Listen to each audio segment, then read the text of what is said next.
Eu vou saudar aqui, já do outro lado da tela, nos aguardando, o comunicador, militante, liderança jovem do povo Arapiuns e estudante de cinema e audiovisual na Universidade Federal do Pará, Christian Arapiuns. Christian Arapiuns, bom dia. Bom dia, tudo bom? Primeiramente, agradecer o convite, né, estar nesse canal aqui que eu não conhecia, né? Cheguei agora, um prazer imenso estar aqui, estava acompanhando as entrevistas, um papo muito bom, excelente, vamos lá trocar essa ideia. Quero agradecer demais a tua presença aqui com a gente, viu, Christian? Faixa Livre já está nessa luta aí já há mais de 30 anos, antes no rádio aqui no Rio de Janeiro e agora há pouco tempo, há pouco mais de 3 anos na internet, mas fazendo um diálogo, acima de tudo, comprometido com os interesses da classe trabalhadora e agora, nesse momento, trazendo uma pauta que é fundamental para a gente, histórica aqui para nós no Faixa Livre, que é os direitos dos povos indígenas. Vocês, indígenas da região amazônica, Cristian, têm dado um exemplo do que é lutar por direitos. O Brasil todo tem acompanhado essa mobilização de vocês aí em Santarém. Há mais de 30 dias vocês estão ocupando o terminal da Cargill Agrícola, em Santarém, aí no Pará, às margens do rio Tapajós, justamente lutando pela revogação do decreto número 12.600 do ano de 2025, que inclui os rios Madeira, Tocantins e Tapajós no Programa Nacional de Desestatização, concedendo a empresas privadas a realização de drenagem e controle de tráfego de embarcações nessas áreas. Essa proposta, Christian, na prática, fragiliza a proteção de territórios indígenas e o uso de outras comunidades tradicionais, como ribeirinhos e quilombolas, ameaçando as práticas desses povos e também a biodiversidade nessas áreas.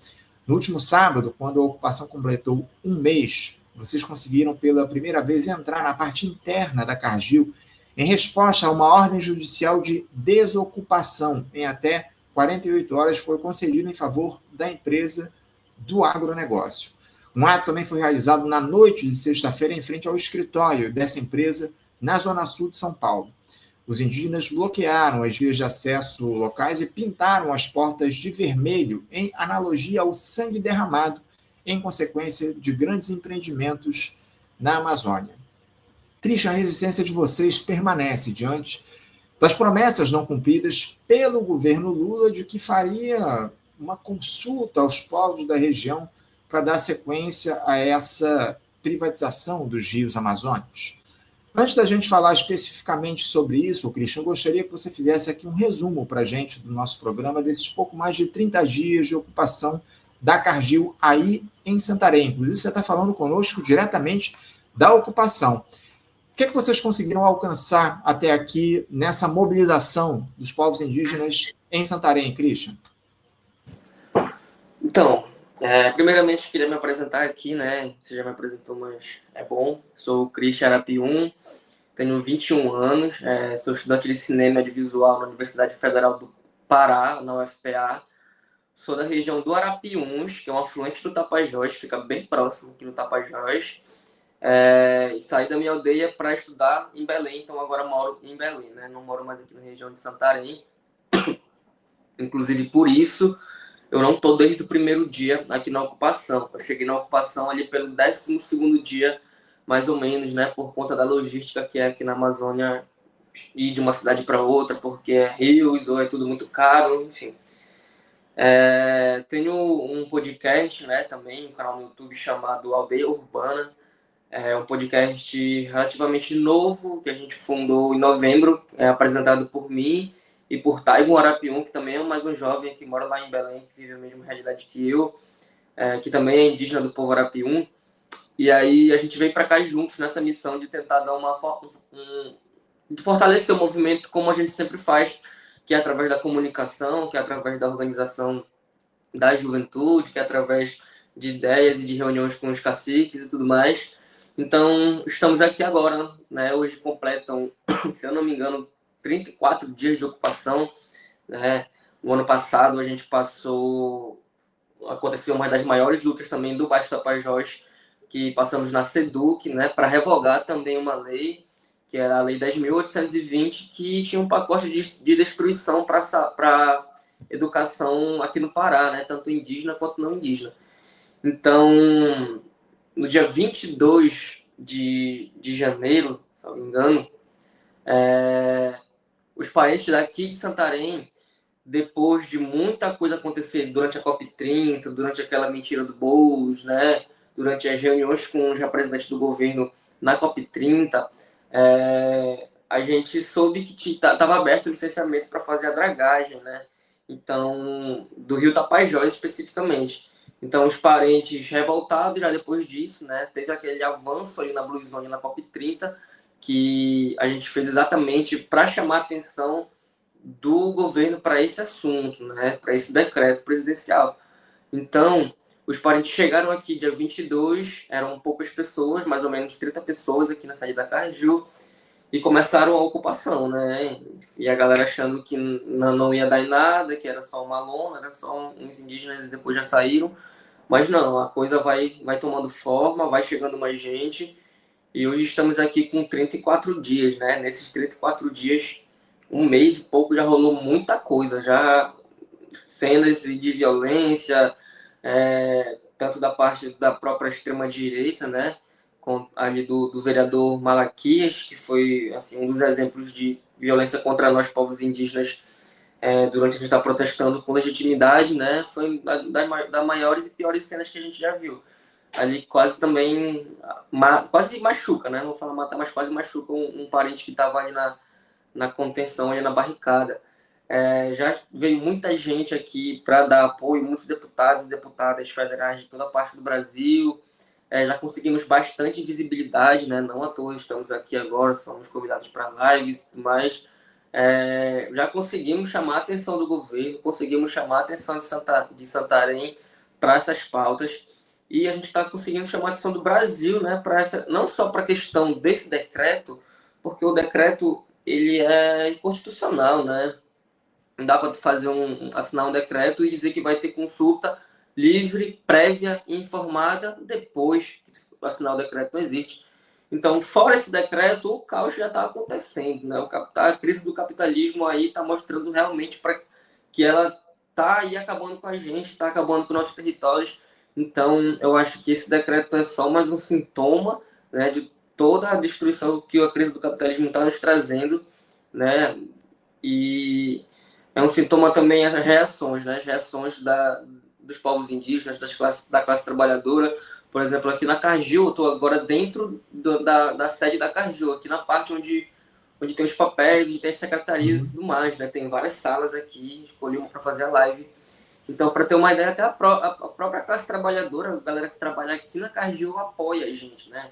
Então, a gente está conseguindo sensibilizar o público, está com uma dificuldade de sensibilizar a nossa própria cidade, que é Santarém, por conta de ser uma cidade muito bolsonarista, que ao ver uma mobilização como essa, já liga logo a imagem do movimento ao movimento indígena, né? Mas os povos indígenas são quem estão puxando, mas a luta é de todo mundo, não era para todo mundo estar aqui lutando.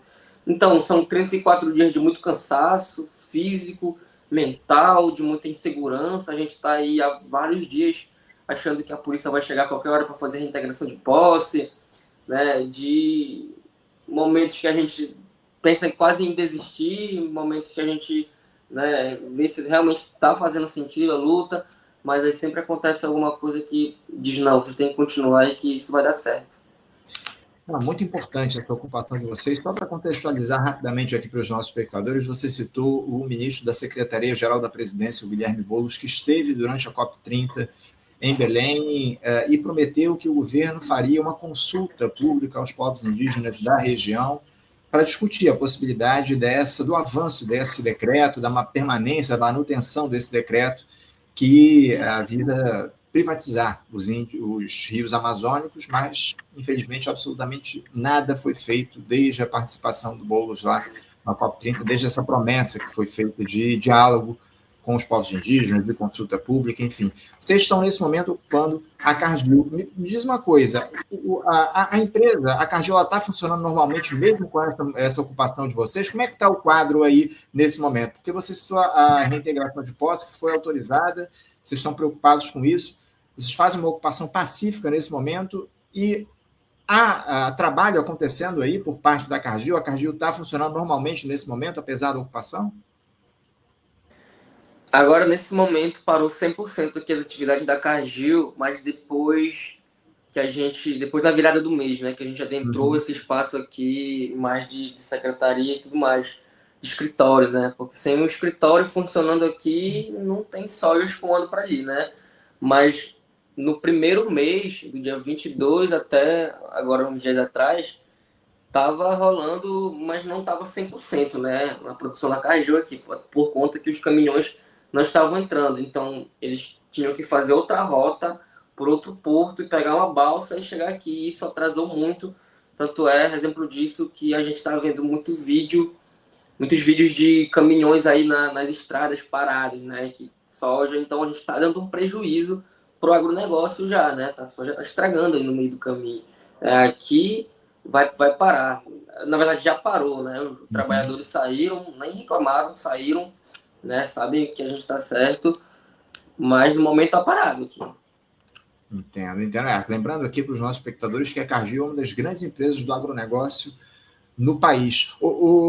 Christian, diz aqui para a gente, por favor, quantas etnias, quantos indígenas estão participando dessa ocupação nesse momento aí na Cargill, em Santarém? Quantas etnias e quantos povos e quantas pessoas, mais ou menos, estão participando nesse momento aí dessa ocupação? Tá, aqui na região do Baixo Tapajós são 14 povos, né? E esses 14 povos estão aqui na ocupação da Cargill. Somado a gente, tem a galera do Médio Tapajós, que são os Munduruku de lá, e o do Alto Tapajós, que também são Munduruku, né? Então tem povos aqui do Baixo Tapajós, do Médio e do Alto. E até uns dias atrás também estava o povo Caiapó e o povo Panará. Mas aí vai ter uma atividade em Brasília, que inclusive saíram alguns parentes daqui para ir para lá, e esse povo também vai encontrar a galera lá em Brasília e retornar para cá, dependendo da resposta, né, dos ministérios. É importante. Mas só para te dar o dado Sim. da quantidade de pessoas, dormindo aqui, são mais ou menos ali 300 pessoas, né, Uhum. dormindo. Mas durante o dia, isso aqui passa 1.000 pessoas tranquilo aqui diariamente. Tanto É. parente quanto não parente, professores, por aí vai.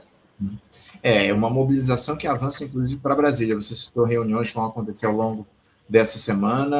A gente vai, inclusive, tratar disso mais para frente, a respeito dessas reuniões que vão acontecer lá em Brasília com o governo federal por parte dos indígenas que estão fazendo essa ocupação, dos 14 povos que, nesse momento, estão fazendo parte dessa ocupação aí do terminal da Cargill em Santarém.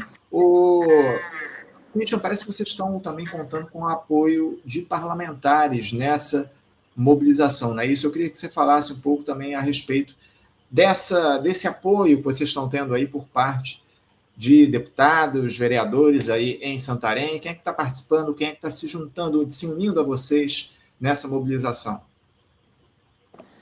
Então, veio. No momento agora não tem nenhum parlamentar, né, representando nada aqui. Mas a começo vieram as pessoas próprias representantes do governo, né? Mas não para dar apoio, mas sim para dialogar, para tentar fazer essa mediação entre o movimento e o próprio governo.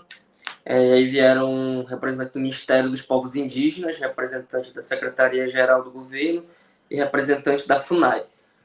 Fora isso, vieram as deputadas, né? A Célia Chacriabá, que é deputada indígena, a Duda, que é lá de Minas Gerais, veio Mônica, de São Paulo, veio a Samia Bonfim.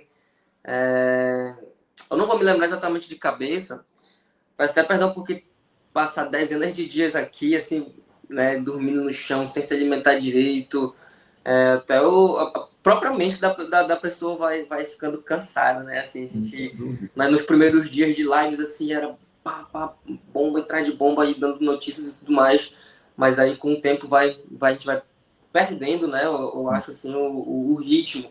Nosso corpo vai cansando, assim como nossa mente. Mas aí os parlamentares também daqui de próprio Santarém, né? Da Amazônia, o Ayrton Faleiro, a Maria do Carmo, que são deputados federais, né? Então, mas a gente espera com a vinda de mais também. E desses próprios que eu citei o nome, a gente espera também o retorno. E fora isso, a gente espera também a vinda dos artistas, né? Eu acho que nesse próximo mês agora, os artistas mais relevantes, assim, vão colar para somar com a gente. Vereadores também locais aí de Belém estão participando dessa mobilização. A Fernanda Melchiona, também deputada federal Sim, pelo sim. pessoal do Rio Grande do Sul, esteve também aí, inclusive na última semana, realizando um ato com vocês, a Sâmia, a Fernanda Melchiona, vereadoras também aí de Belém, participaram dessa mobilização muito intensa, importantíssima de vocês. Agora, a gente estava falando aqui ainda há pouco,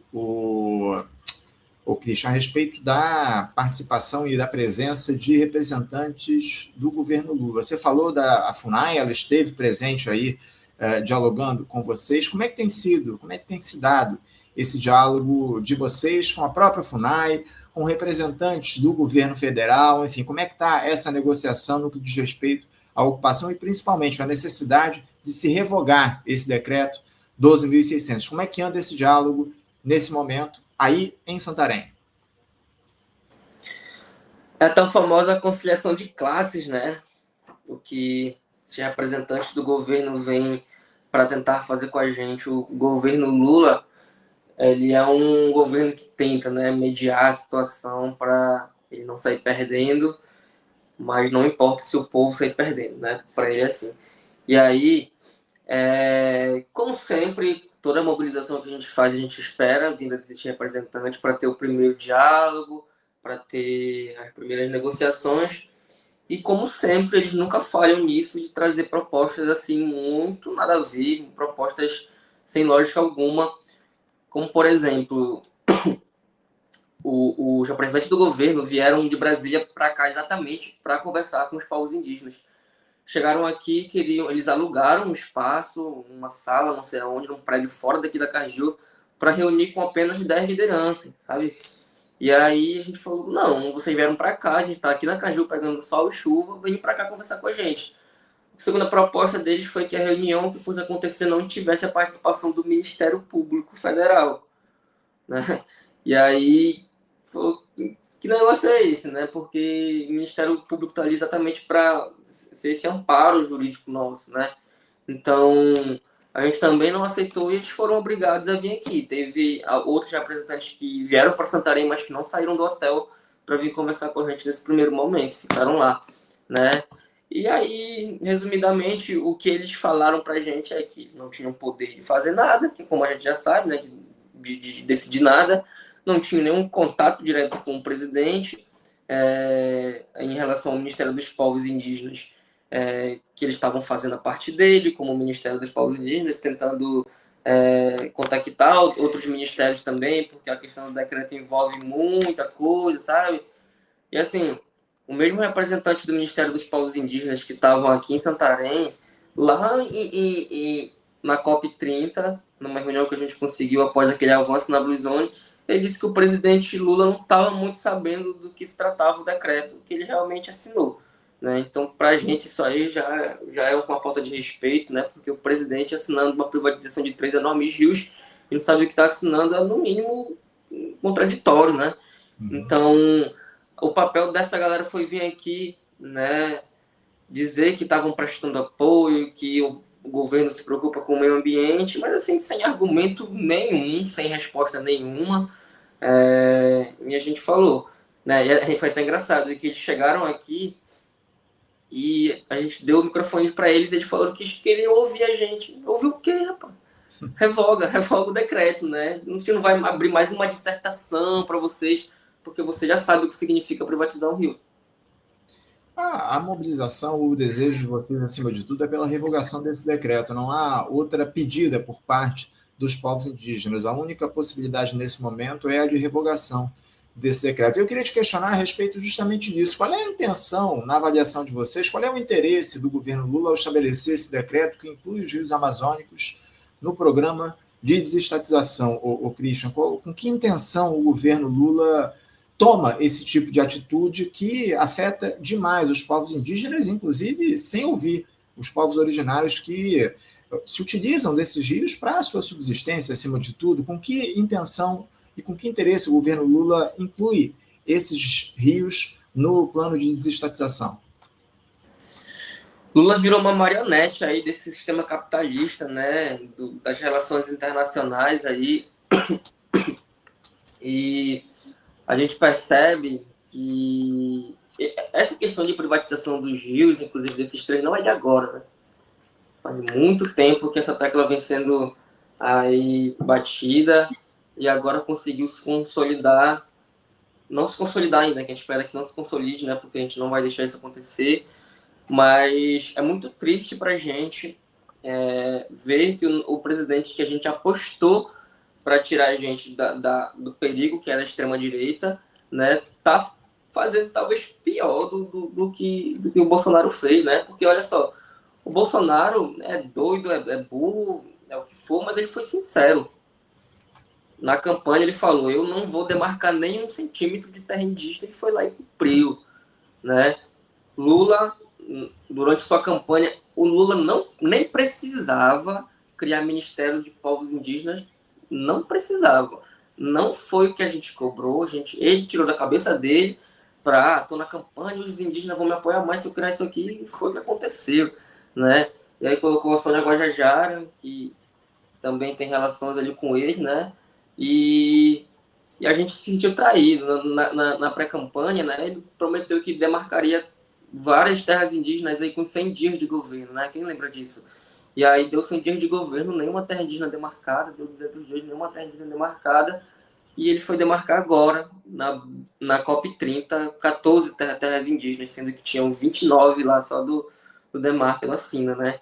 Então, isso revela que o governo está fazendo isso justamente para entregar o Brasil, mais uma vez, né, para o exterior, como vocês estavam falando agora. Transformar, né, territórios sagrados, territórios indígenas, territórios que fazem com que a floresta continue em pé, sendo vendidos assim, virando o rio, virando corredor de lucro, né, para grandes empresas como a Cargill. Isso demonstra que o governo Lula está alinhado com o pensamento da direita e que isso não é segredo mais para ninguém, né? Porque ele na base mesmo, a diferença entre esquerda e direita é a intervenção do Estado na máquina pública, né? E aí? Tanto é que você não vê ninguém de direita criticando o que o Lula está fazendo. Né? Isso a gente debate muito aqui dentro. Além do decreto que a gente quer que seja revogado, a gente pensa além também, né? A gente pensa que a gente tem que tirar a Caju daqui de onde era essa praia, a Praia da Vera Paz, a gente tem que tirar ela do Brasil, e porque não dá mais, né? Tem aldeias aqui, por exemplo, a aldeia Saizal, que ela fica no meio da soja. O igarapé de 10 anos atrás não existe mais para as crianças tomarem banho, né? Então, e o Lula tem coragem de vir aqui no Rio Tapajós e praticamente 1 mês depois assinar esse decreto, é um tapa na nossa cara, jogar fora todos os votos que ele conseguiu, né? Então, é isso, é alimentar o grande capital, alimentar a burguesia e dar fim à sua carreira política, que é o que o Lula está fazendo.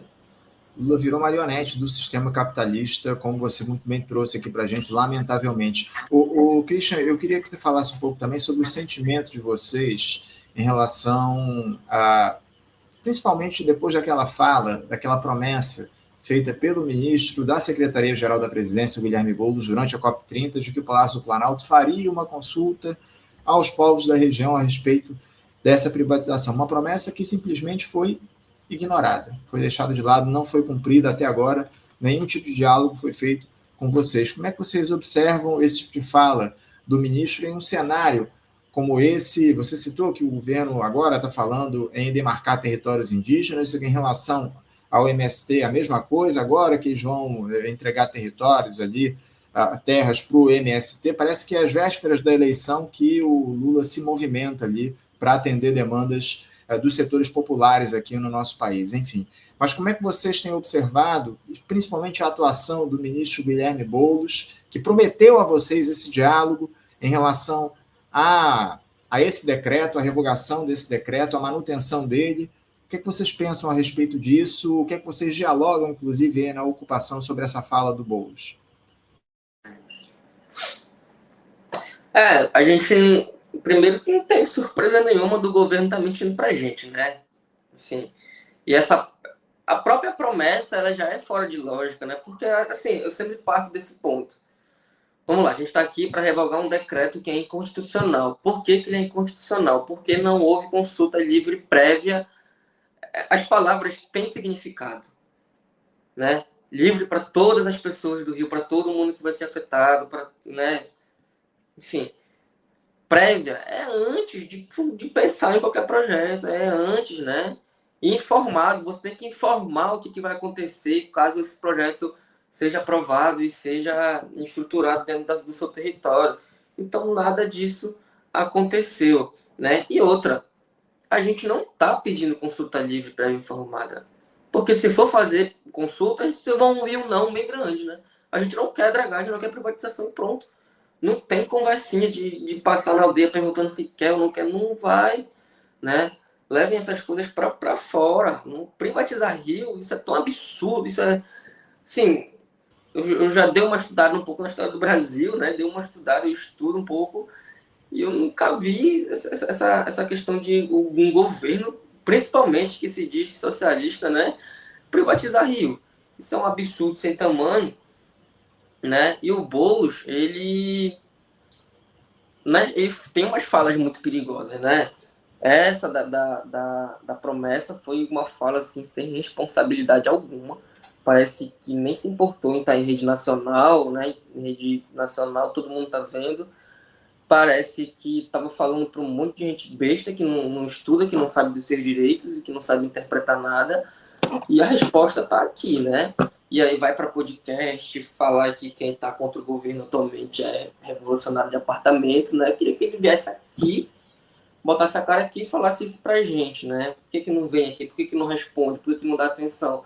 Então, Boulos, a máscara caiu aí, né? Como a gente vê durante a COP e de pós-COP também, o Lula nem se fala, então é nesse cenário que a gente vê. Eu,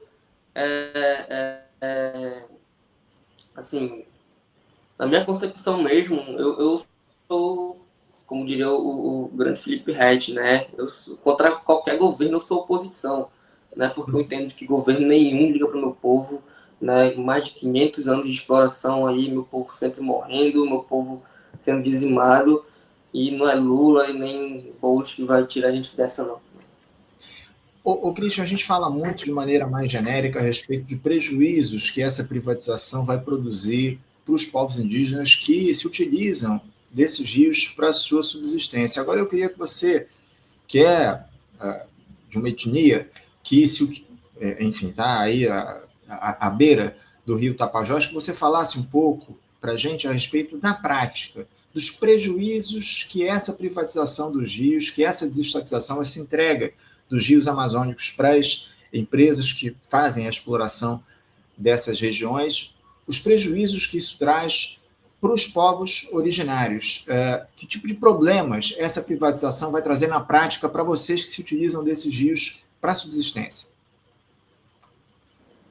Certo. Então, privatizar um rio, né? Fazer. Como é o Lula, eles não chamam de privatização, né? Coloco aí no, os parcerias públicos-privadas, né? Se fosse o Bolsonaro, era privatização, privatização, privatização, mas é Lula. E aí eles usam esse eufemismo aí para tentar, né, colocar uma barreira por cima. Mas assim, na prática, tem o rolê da dragagem, né? A dragagem, ela vai aprofundar mais o rio, ela vai tirar os sedimentos que tem embaixo do rio, que o rio aqui, o Rio Tapajós, não é raso, é um rio bem fundo, é um dos maiores rios do Brasil, é bem fundo, e os caras vão cavar, pelo que eu entendi, cerca de mais de 20 metros para baixo, né, para passar barcaças maiores.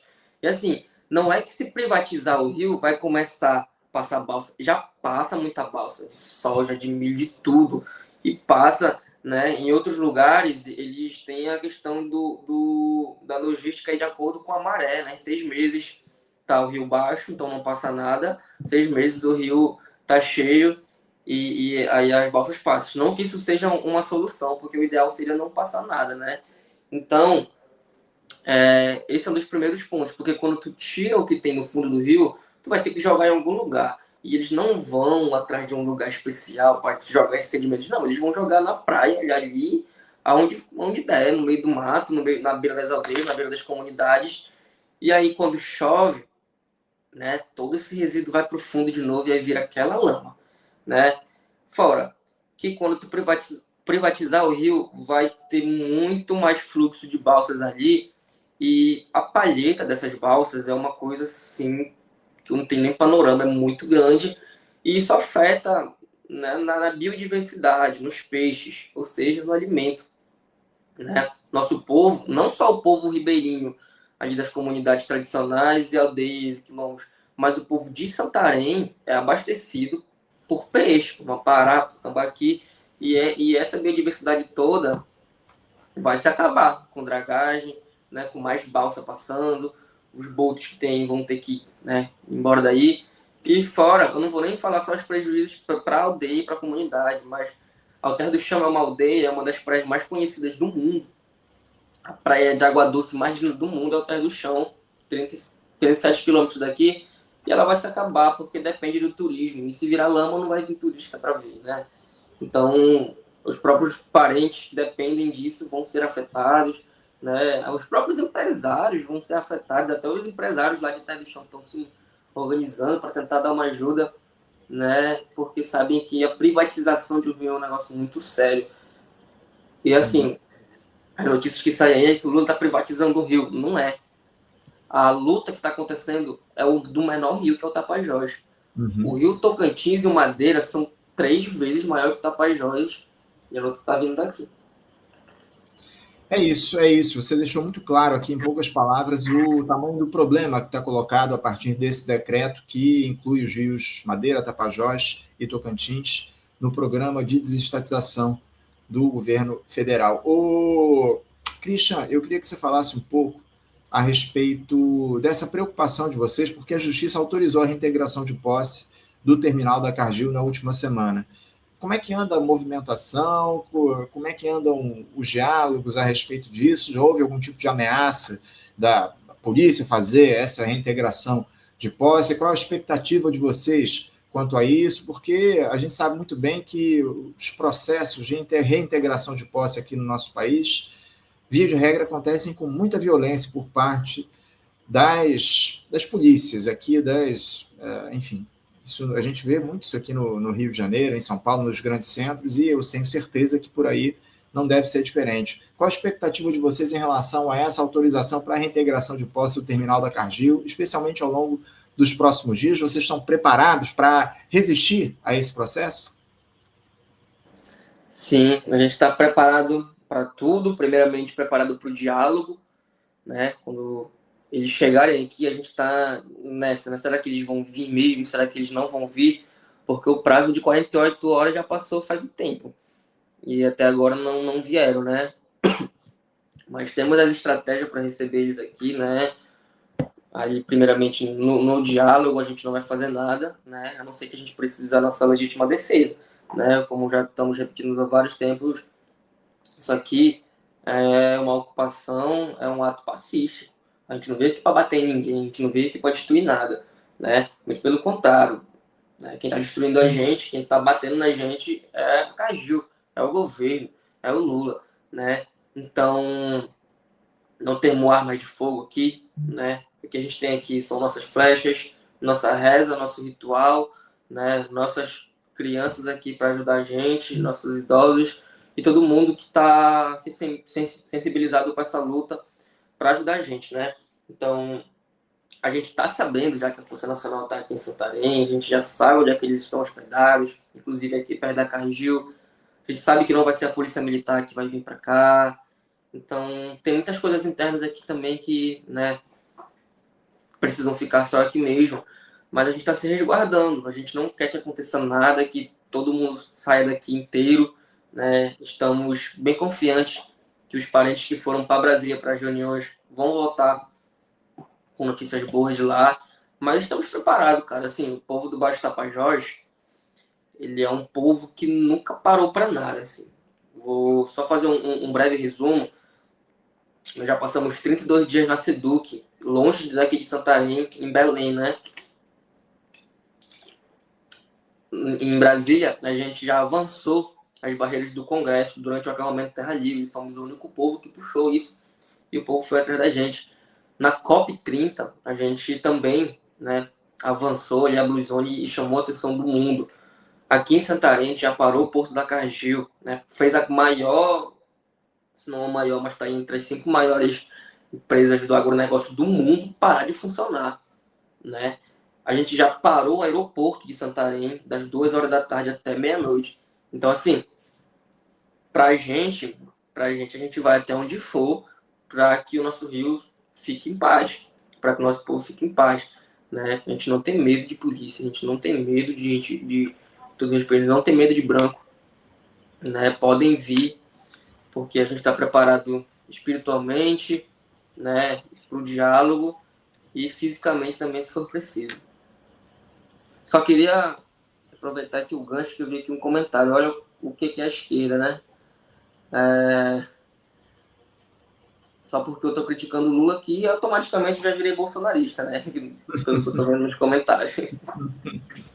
Isso é muito comum acontecer. Lamentavelmente, viu, Cristian, isso é muito comum acontecer. Vi aqui gente dizer que quem critica o governo Lula é de extrema-direita, alimenta o discurso de oposição ao governo. Enfim, a gente está exigindo aqui direitos dos povos indígenas, ainda mais, o Christian, um governo que se constituiu como de grande aliança. A gente não pode esquecer que o Lula subiu lá a rampa do Palácio Planalto com o cacique reunido, lado dele, de mãos dadas, na posse em 2022. E o compromisso dele com os povos indígenas nesse momento é muito pequeno, para não dizer nulo, diante do que a gente tem visto, tem observado das ações do governo, em especial agora esse decreto que privatiza os rios amazônicos. Cadê aquele simbolismo ali do Lula dizendo que ia governar com o povo, que ia governar com os povos indígenas? Nada. Até agora a gente vê muito pouco em relação a esse compromisso do governo. Para a gente fechar aqui o nosso papo, o Christian, eu queria que você falasse um pouco sobre as movimentações que estão sendo feitas na justiça contra essa privatização, se você está sabendo de alguma coisa. E outra,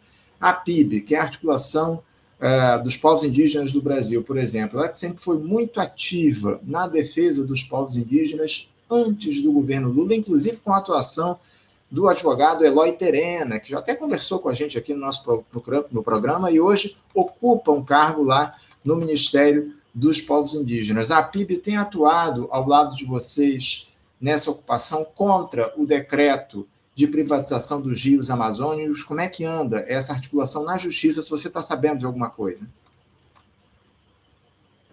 Sim, assim, só para a galera entender, o movimento indígena nacional ele não é bagunçado cada um por si, né? Nós temos as organizações. Vou dar um exemplo aqui da gente. Temos o CITA, que é o Conselho Indígena Tapajós Arapiuns, que representa sociopoliticamente os 14 povos aqui do Baixo Tapajós. Lá no Médio Tapajós tem a Associação Pariri, que representa os povos de lá. Aí vamos para o Pará. Temos a FEPIPA, que é a Federação dos Povos Indígenas do Pará, né? A FEPIPA ela é base da COIAB, que é a Coordenação das Organizações Indígenas da Amazônia Brasileira. A COIAB ela é base da PIB, né? Que é a Articulação dos Povos Indígenas do Brasil. Então, no Brasil todo tem diversas organizações indígenas representativas que trabalham juntos, né?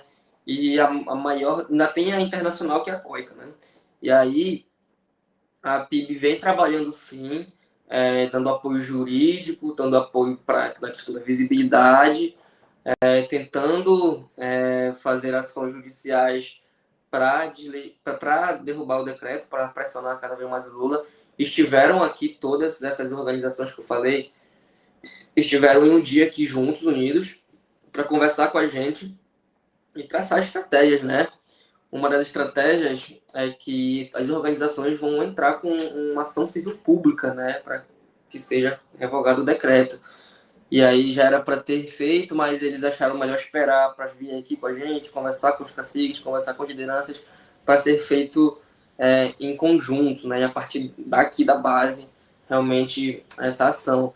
Mas estão sim, né? A Sônia Guajajara, ela, antes de ser do Ministério dos Povos Indígenas, ela era coordenadora da PIB, né? E me lembro muito bem que nesse tempo a luta era de verdade, né? Corriam mesmo atrás dos nossos direitos e hoje, infelizmente, nossa parenta aí está não diria vendida, porque, assim, querendo ou não, eu admiro muito a luta da Sônia Guajajara enquanto mulher indígena, enquanto liderança. O que está matando é o governo, né? Dá tempo ainda dela se desvincular, voltar realmente para o nosso povo, sair de governo, porque, assim, o movimento indígena é um movimento indígena. Quando tu vai para o governo, tu vai ser tratado como governo, né? A gente vai te cobrar, porque tu faz parte da organização do Brasil. Então, é esse meu ver. Sobre como é que tá as negociações, a gente está esperando muito, realmente, das reuniões que vão ter em Brasília, né? Inclusive, creio eu que com o secretário-geral do governo, Boulos, né? Os parentes Uhum. daqui vão olhar cara a cara lá em Brasília ele e cobrar as nossas pautas. Houve alguns indígenas que foram, uma caravana que foram lá para Brasília para fazer essa negociação, para conversar com o Guilherme Boulos, inclusive a Auricélia Arapiuns está nessa negociação, estará lá em Brasília, está em Brasília ao longo dessa semana para dialogar a respeito dessa ocupação da Cargill e da revogação do decreto, que é mais do que fundamental nesse momento aqui no nosso país. Christian, eu quero agradecer demais a tua presença aqui, quero renovar os nossos votos aqui de compromisso com os povos indígenas que nesse momento ocupam a Cargill aí em Santarém. Qualquer novidade você pode trazer para a gente, caso aconteça alguma movimentação de tentativa de desocupação aí dessa mobilização, de reintegração de posses, a gente está aqui com os microfones abertos para dialogar com vocês, indígenas, que estão fazendo essa corajosa e fundamental ocupação da Cargill, lutando contra a privatização dos rios amazônicos. É muito importante essa mobilização que vocês fazem. Agradeço demais a tua presença, seguimos firmes aqui na luta, tá bom, Christian? Obrigado pelo espaço. Para informação para tu, Auricélia Arapiuns, aquela guerreira, né, líder do nosso povo, é também a minha mãe, né? Um orgulho aí dessa mulher que está lá em Brasília, lutando juntamente com outros parentes, né? Queria agradecer aqui a galera do chat, né, que tá comentando bastante, alguns comentam algumas besteiras, né? Perguntando que é a Constituição do Brasil aqui, como se eu não soubesse, porque foi lá em 5 de outubro de 88, meu parceiro, aqui a gente estuda, né? Mas obrigado aí, sigam lá no meu Instagram, Cristiarapium, Aldeia Urbana, sigam o Cita, que é por onde vocês vão ter fontes seguras de informações aqui de dentro. Obrigado aí pelo espaço, pode me chamar a qualquer hora. Seguimos na luta, viu, Christian? Uma boa mobilização para vocês, resistam e qualquer novidade você pode trazer aqui para a gente. Um grande abraço para você e até a próxima. Conversamos aqui com Christian Arapiuns. Christian Arapiuns, que é a liderança dos povos indígenas, ele é um comunicador, militante, uma liderança jovem do povo Arapiuns, estudante de cinema e audiovisual na Universidade Federal do Pará, trazendo aqui um pouco o quadro desse momento da ocupação que está acontecendo lá no terminal da Cargill, em Santarém, ocupação contra essa privatização dos rios amazônicos, o rio Tapajós, o Tocantins e o rio Madeira, empreendida pelo governo Lula, um decreto 12.600 assinado pelo presidente, que autoriza a inclusão desses rios no Programa Nacional de Desestatização. Negócio inacreditável. O Guilherme Boulos, ministro da Secretaria-Geral da Presidência, prometeu que ia dialogar com os povos indígenas para discutir esse tema e nada foi feito. Mais uma promessa foi descumprida. Durante, inclusive, a COP30, que aconteceu lá em Belém do Pará, o Boulos esteve